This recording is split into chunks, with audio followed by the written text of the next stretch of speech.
ఈ వీడియోలు చూస్తుంటే గుండె తరుక్కుపోతుంది. ఉత్తరప్రదేశ్లోని లక్నోలో అలీగంజ్ ఏరియాలో ఉన్న ఒక కమర్షియల్ బిల్డింగ్లో భారీ అగ్ని ప్రమాదం జరిగింది.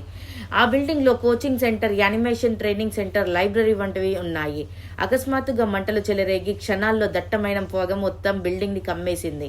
లోపల ఉన్న విద్యార్థులు, సిబ్బంది బయటకు రావడానికి చాలా ప్రయత్నించారు. పొగ వల్ల దారులు కనిపించలేదు. ప్రాణాలు కాపాడుకోవడానికి కొందరు కిటికీల నుండి దూకేశారు. ఆ వీడియోలు ఇప్పుడు సోషల్ మీడియాలో చాలా వైరల్ అవుతున్నాయి.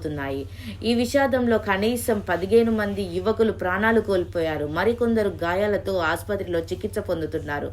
డాక్టర్ల ప్రకారం చాలా మంది మంటల వల్ల కాదు, పొగ వల్ల ఊపిరాడక చనిపోయారు అని చెప్తున్నారు. ప్రాథమిక సమాచారం ప్రకారం గ్రౌండ్ ఫ్లోర్లో ఉన్న ఏసీ దగ్గర షార్ట్ సర్క్యూట్ కారణంగా మంటలు మొదలయ్యి ఉండొచ్చని అనుమానం వ్యక్తం చేస్తున్నారు. అయితే అసలు కారణంపై ఇంకా విచారణ కొనసాగుతుంది. చదువుకున్న జీవితం ఎదగాలని వెళ్ళిన పిల్లలు ఇలా ఇంటికి తిరిగి రాకపోవడం నిజంగా చాలా బాధాకరం.